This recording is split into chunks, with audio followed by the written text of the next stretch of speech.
Hello, I'm Chris Flisher, and welcome to Turning of the Wheel, an intelligent, lively discussion about astrology, art, and spiritual adventure. Timing is everything, and as the great wheel turns, we are best prepared when we are best informed.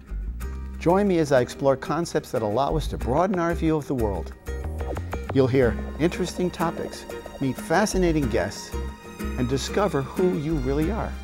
Using the time-tested practices of astrology, you'll learn how to accept change as the great wheel of life turns. Astrology, art, and spiritual adventure on Turning of the Wheel TV with Chris Flisher. Hey, welcome back to Turning of the Wheel. Today I'm going to continue my discussion about the houses, and we're going to do 10, 11, 12 today, just to give you an idea. This is an astrology chart here of a person named John Doe, obviously nobody that I know of. But their birthday is here, their birth time, and the birth state, birth location. Those are the three parameters I use in order to, any astrologer will use in order to derive a chart. And what we do is we cast a chart like this. We do it on a computer. Years ago it was much different. They had to do it by hand. But now we can do it by a computer, thank God. It saves us hours and hours of time and calculations, and it's probably far more accurate, because I'm sure there was a lot of human error in the old days. But anyway, so this is a chart. And this is set up, the reason it's set up the way this is because this is unique to this individual. Nobody else has this chart unless they were born in the hospital at the same time in the same place. Now, this raises a very interesting question about astrology in general, the astrology of twins. I've done a podcast about the astrology of twins because I actually am the father of twins. And I know that, you know, they were born 6 minutes apart, so this changed a little bit. This degree on this mark changed because the Earth turns 1 degree, this whole thing turns 1 degree every 4 minutes. So that means that every 2 hours, the sun is going to be on the ascendant, which means the horizon, at in a different sign. It'll be there for 2 hours, and then it'll move to the next sign, regardless of the time of year. This happens every day of the year. So we may be in Sagittarius, we may be in Leo, we may be in Virgo, it doesn't matter. This ascendant sign is going to change every year. The sun, which is this number of this pointer right there where it says 12, that's represented by the sun, that could be in any different house on the chart. That's why we call it that. And this is why the orientation is so important. All of this comes back to one single data point, which is the time of birth. When we know the time of birth, we can hone in on the precise degree that forms the ascendant right here. What the ascendant does, it sets the orientation for the entire chart. The first, the second, third, fourth, fifth, sixth, seventh, eighth, ninth, and then today I'm going to talk about the 10th, 11th, and 12th houses. And they are unique as well. The 10th house in particular is important because it represents a major part of one of the 4 cardinal points. The 4 cardinal points, which are the 4 basic pillars of any individual's chart, are the 1st, the 4th, the 7th, the 10th. The 1st is the house of self, 4th is the house of family, 7 is the house of relationship, and 10 is the house of occupation. Okay, that's how that works. And as I said, everyone's chart is going to look different than this. This is simply here, for example, for me to allow it to point to where things are. I can bring up a different chart. It would look completely different, and it would have different characteristics. But in the reading of that chart lies the accuracy and the precision of the individual whose chart it is. This is like a fingerprint. It's like your DNA. It's a static chart that will never change. You will carry, as long as your birth time is accurate, you will carry this through your whole entire life. And it'll be your chart. What happens then is that when we enter into the world of this static chart, what we do in another segment coming down the road, I will impose on this another chart on top of that, which is going to be a dynamic chart, which is the chart of the day. And then that day, wherever the sun is, the moon is in these houses, will give you what the impact of that day is. If I had the sun in my 2nd house today, I might get a check in the mail, or I may get a bill that I owe. And that's not to trivialize it, but it just shows that the theme of money, which is the 2nd house, would be there. So let's get on to this furthermore. I want to reiterate the fact that this is a chart of one person, not the same. Your chart will look different. In order to get your chart from me, you got to write to me at chrisflisher.com or turningofthewheel.com, my websites, and you'll see a contact form there. Simply write to me, set up an appointment. I have a thing that you can book appointments there to get readings from me, all completely secure and very safe. Turningofthewheel.com, chrisflisher.com are the 2 websites. They're all the same. And on there you can find out a lot about astrology. As a matter of fact, you get a lot of extra work that I've done here is on there as well. I'll go into maybe some more deeper explanations of the houses and stuff like that. But each of the houses has a specific characteristic. The 10th house is called the house of occupation. Now, many people think of the house of occupation as what they do for a living, their career. which makes perfect sense. It's a house ruled by Capricorn. It's the house, the Capricorn is sort of the sign that rules it, and Capricorn's ruler is Saturn. Saturn is the workhorse, the dog, the sort of the taskmaster. So it's all coalesced to make sense. If you're going to have a job, you're going to work hard. But I want to also get back to the idea, occupation can also mean how you occupy your time.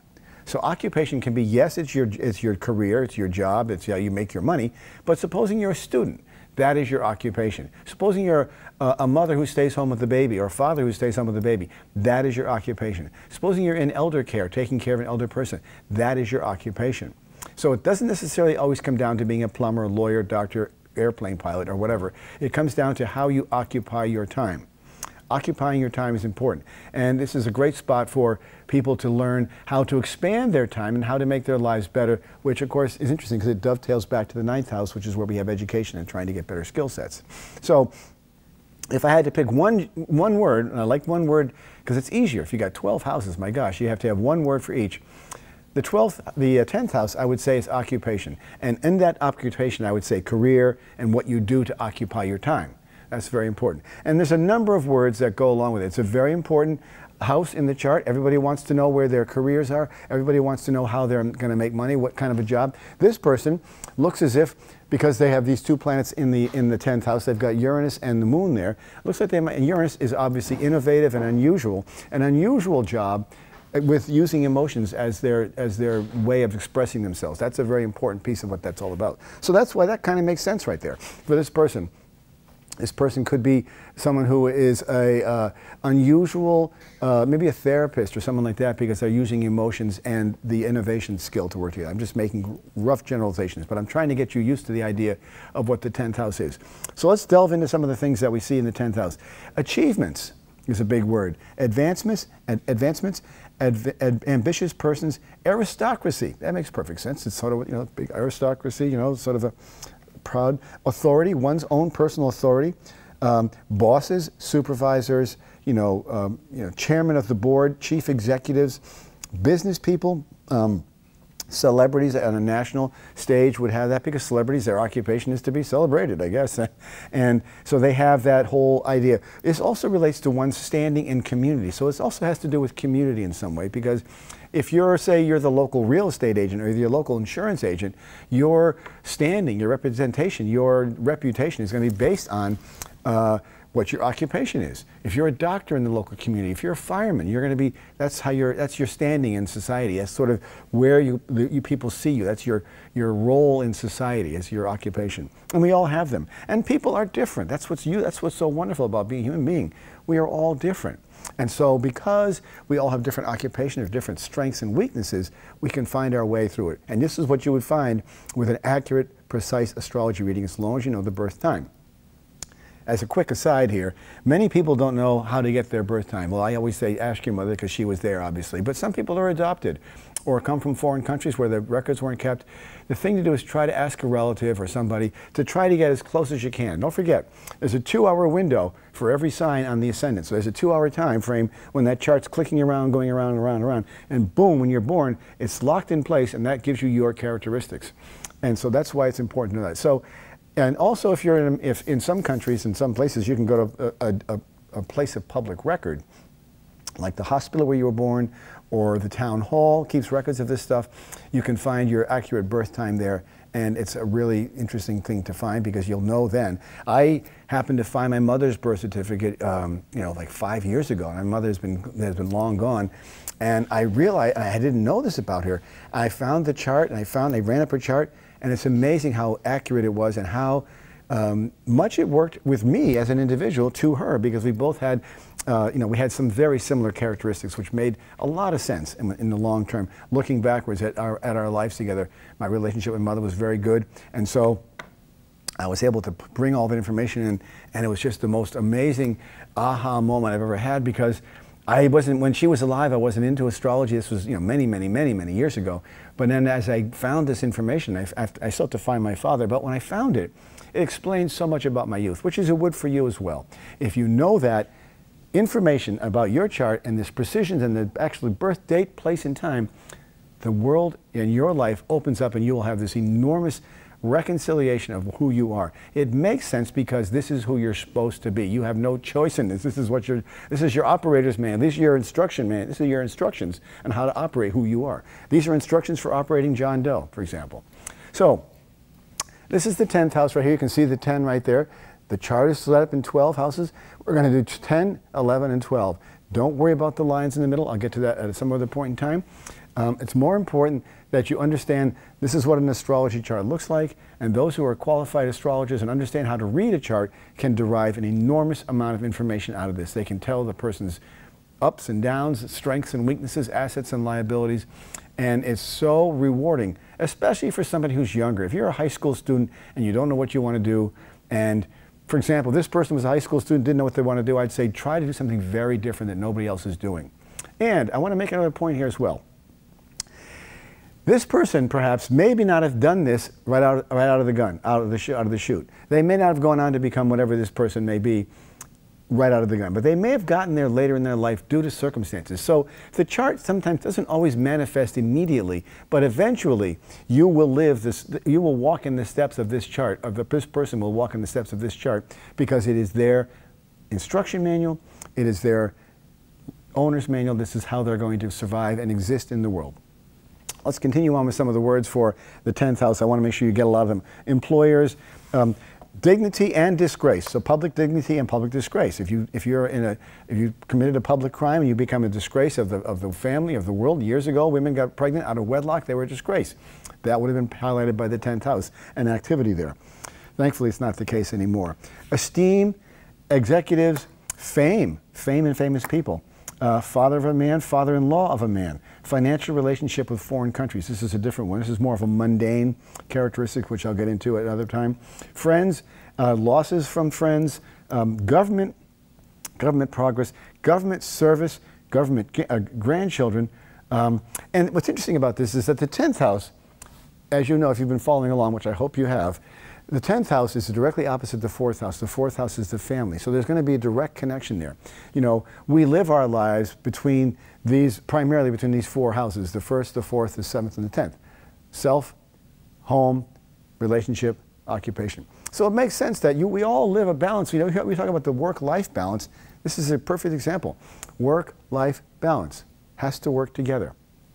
So that's why the idea of children comes in there. Honors, like any public acclaim, public relationship, kings and queens, of course, they're going to be the princes and dukes, and everything else will be there too. Notoriety, fame, national trade, popularity, reputation, power, and achievements are all represented by the 10th house. Popularity makes perfect sense. If you've got the sun sitting up there, you're probably going to be very popular. The position in your life, sort of the power in society, presidents, obviously prestige, prime ministers would all be part of that. Princes, as I said, professions, promotions, public appearances, a very good example of the 10th house as well. And I said royalty, queens, all of that stuff are there. Kings and queens, princes and princesses, all of those things. We don't have many princes and princesses in our lives in this world, perhaps, but they do exist, and they did exist, and the old-fashioned astrologer would have been able to find that. Also, you know, so viceroys, vocations, superiority and one's superiors. So in other words, you work in a building and you have to report to somebody. That's also represented by that. And then more importantly, your status. Very important. This is how your public acclaim and how you are witnessed and seen and perceived by the outside world, largely based by your occupation. And the reason I think about this is because I think about the idea of going to a play. If you go to a play and there's a soldier on stage, you'll know what his occupation is by the clothes he's wearing. This is how he expresses himself outwardly, and so you can see that happening very clearly there. Let's move on to the 11th house. The 11th house is one of the more difficult ones to articulate, simply because there's a lot of overlap between other parts of the chart. It's primarily the house of business associations. So it's acquaintances and acquaintanceships, groups that people belong to. And the reason I say that is because acquaintances and business acquaintances, there's a certain element of it that comes out in the 7th house because it is a relationship, but it's a different kind of relationship. It's not a close personal relationship. The 7th house is more about personal close relationships, whereas the 11th house is more about groups. What sort of a group do you belong to? Are you a member of a society? Do you belong to the Elks Club or the Lions Club? Are you in a trade union, for example? That's a group of people. Are you in and this is also where you'd find teams, such as where you work at with people you work at work. You may be in a team or a group at work. That's considered your 11th house because they're business acquaintances. So when you see activity in that, you say, well, this is what my activity is going to be for this week. It's going to have to do with working as a team player. Very important because it's all about trying to be within and play a role within a larger context. By the way, I meant to tell you, the 11th house is ruled by Aquarius. Aquarius is the sign of the larger collective, so it makes perfect sense. Aquarius is the larger collective. So people who are public servants, Franklin Roosevelt, Abraham Lincoln were two famous Aquarians, and they did everything in their power. Their personal lives came second.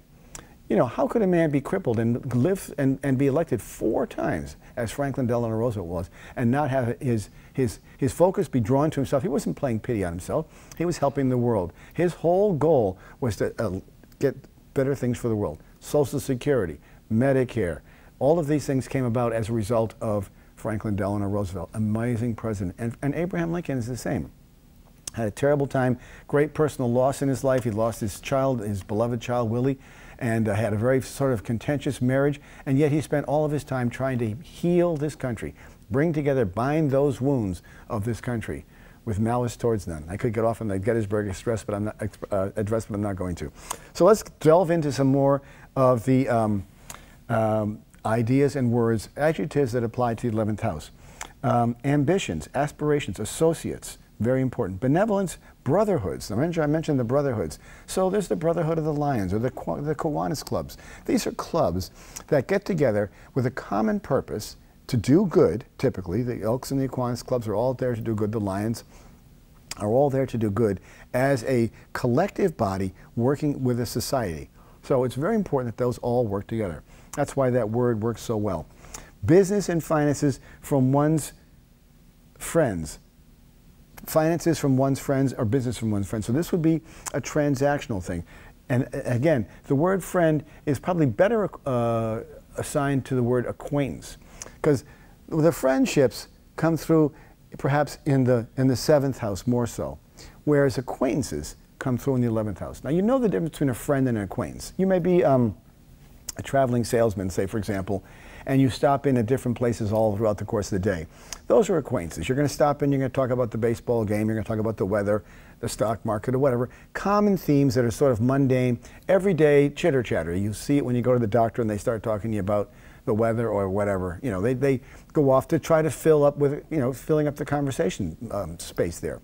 Small talk, they call it. In other words, small talk. So business acquaintances are very much the same. Your business acquaintances may not be the same as your close best friend who was your best man, or your bridesmaid when you got married, or your old college sweetheart, or your best friend from, you know, high school. Those are different than these. They may overlap in that regard because it is about relationship again. But the primary thing is there. So clubs are a huge piece of it. Organizations, colleagues, companions, congresses, or any sort of, you know, communal sort of government. Communes would be a big one. Communal sort of government. Congress. A Congress with a small c does not mean the United States Congress. It means a Congress is as a gathering of people together with a singular sort of identity, a singular agenda. And this is where you'd find that same thing there as well. Cooperation obviously has to happen from there. It has to be cooperation. Daughters-in-law, finances of one's employer, fellowship. So that's kind of interesting. Fellowship. You know, fraternities would also be part of that. So these are all the words that apply to that. And the reason I just throw them out there like that is sort of cherry picking them from this long list of words. Actually, the House of Representatives and the House of Commons are both considered to be 11th house activities because they do bring together people to work towards a common cause. That's the primary thing. It's that very much of that Aquarian kind of theme that runs through, and you find with many Aquarians, is that ability to sort of not be self-centered. They're very outwardly focused. Their focus is on the greater good. So anything or any group that focuses on that, the Shriners, the Kiwanis Club, like I said, the mentioned, all those, the Lions Club, all of those things are very much the case. And so we find that to be the case there. Also international friendships, objectives, office, monetary gain from offices, so that would be, you know, if you're working as a public servant, you'd get that. The legislative house, legislation, Senate, Congress, societies, and benefits. So sons-in-law, sororities, stepchildren, all of these words, religion of one's brothers and sisters, property, parliament, partner, all of those words fall into the 11th house because they have to do where people gather together to do. So this is any group. You may belong to a yoga group. You may belong to a meditation group. You may belong to an astrology group. You may belong to a classroom or a study group. All of those are collective because they have a singular focus, and yet people come together for that singular purpose to act in Congress together to be in that case. So this is where business alliances come. So if somebody has a lot of activity in that part of their chart, they could very well be involved with business associates and trying to resolve that. So clients, traveling, any way you can make business connections is important in that place of the world, in that place of the chart. Okay? And that's very brief. And you want more information? turningofthewheel.com, turningofthewheel.tv, and chrisflisher.com. That's who I am, Chris Flisher. And it's all there. But if you want to get the accuracy of your chart, you'll see where this was. If you are a traveling salesman, if you are somebody who makes a lot of acquaintances, you're going to see activity in that. You're going to see some way of finding out where that aspect works in your chart. It will be very, very rich, very powerful, and I think you'll be amazed when you hear it. And you want to do that, you want to get your birth date, your birthplace, and your birth time. Finally, let's move on to the 12th house. The 12th house is right here. It's the house that has Pisces as its ruler. And Pisces is the great, it's the great sort of spiritual sign of the zodiac. And this is the house of transition. Now, transition sounds rather ominous and scary, and it can be, because it is the house of beginnings and endings. But without an ending, we don't have a beginning, and without a beginning, we don't have an ending. So those two have to exist together. Transition, what does that mean? This person's house is empty with transition. What does it mean? Well, he's got the north, he's got the south node there. It means that's another story altogether. I'll get to that another point in time. But there's something about this transitory place where we see things in the process of change, of shift, either from better to worse or worse to better. As a result of that, we have a lot of interesting words that apply to it. Afflictions, interesting enough, ambushes, anesthesiology, anxieties, assassinations, there's definitely a transition there, asylums, I know, it's a tough one, bereavement, blackmail, bluffing, bondage, bootlegging, bribery, and brotherhoods once again, cabals, business and debt, silence, secret dealings. This is where you'd find a back alley dealing happening. This is where you'd see some sort of money laundering. How relevant is that? Money laundering happening there. But it also has a very positive side too. There's charities involved there. There is cheating and cheaters, because there's a transition going on there. Concentration camps are there. Confidential positions. Confinement of any kind. Prison, because that's a transition. Conspiracies. But then you can branch it out into convents. Now, convent, you could say you're being held inside, but it's not. Crimes and criminals are in the 12th house. Deceit, death of children, or death in general is there. Disease and distress, downfall. One's downfall is there.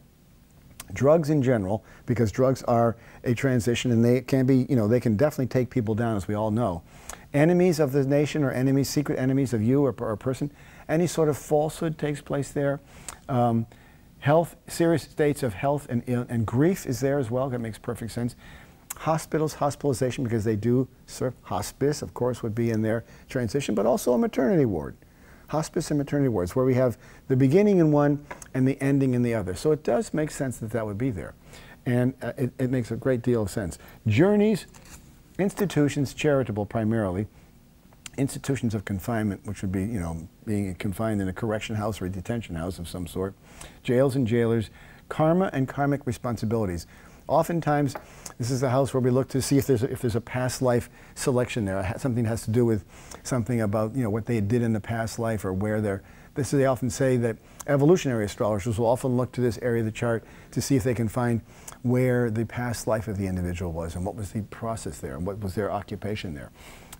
Kidnapping, king's writings are also important there. Liberty, limitations, loneliness, losses. Meditation, see, there's always a positive one in there. Misery, misfortunes, mobs, monks, morgues, mortuaries, mothers, relatives, fictitious names, interesting one to find there. Organizations large, but primarily things like plaques or plagues. Plagues is a huge one. It's got a very large one. Plots against one, sort of the overthrowing of a government you'd find here. Punishment of crime, religious delusions or fanaticism. You might see somebody who's a fanatical religious person who is extreme in one regard. Their beliefs are very extreme. This is where you'd find that happening. Rest homes, restrictions, retirement. Retirement's a big thing. Sanatoriums, scandals, schemes, self-destruction, self-injury, self-undoing, slaves, sleep, smuggling, societies, solitude.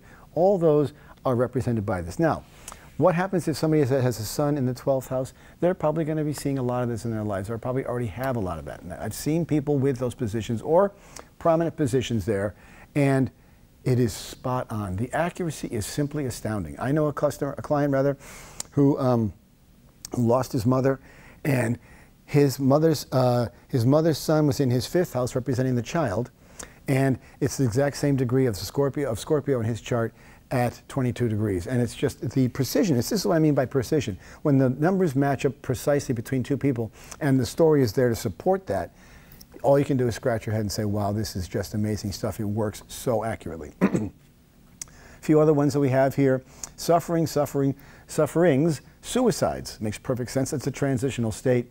Thieves and sneakery, treachery, trials and tribulations, unemployment, unhappiness, wardens, welfare work, witches, woes, workhouses, and worries, all of which are part of that house. These are the things that, when an astrologer reads your chart based on your birth date, place, and time, they will pull together a chart like this and begin to see the similarities. The similarities happen in the geometric alignments between the planets in this gigantic wheel. This is all based on geometry. And because of that geometry, we find harmonious and disharmonious relationships. That shows the trial and the tribulations of the individual and the life that they have to seek and the life that they've been given. As I said, this is a static chart, and this is an individual, an anonymous individual, a made-up individual who has this birthday, and this is what they are like. A qualified astrologer such as myself can read this chart and tell this person what their life is going to be like.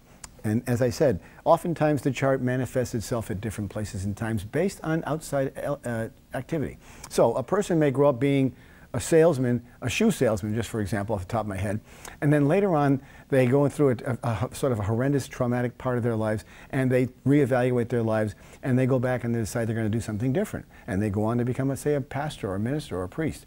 They change their life because they had a difficult thing. It's that transitional stage, and that may be evident in the chart when you first saw the chart being born, but they didn't get there till they were 40 or 50 or 60 because outside circumstances brought them to that place.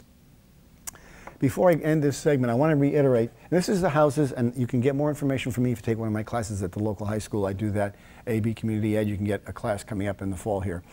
My websites, turningofthewheel.com, turningofthewheel.tv, and chrisflisher.com. They all point to the same place, and they all get there. When you have your chart done, you'll be amazed at the accuracy, and you will know that you're doing the right thing or about to do the right thing. We all go through transition, which is the 12th house. We all have these ups and downs in our lives, but there comes a point in time when the chart clicks just like a cuckoo clock, and all the pieces come together, and boom, out comes the person, and that person who comes out, regardless of the age that they may be. Michael Jackson was 5 years old when he's on the stage. His star was shining as bright there as ever, but that wasn't always the case for him, obviously. So, timing is critical. Contact me, turningofthewheel.com, turningofthewheel.tv, chrisflisher.com. I can help you find your chart and identify your strengths and weaknesses, and you'll be amazed at what you get.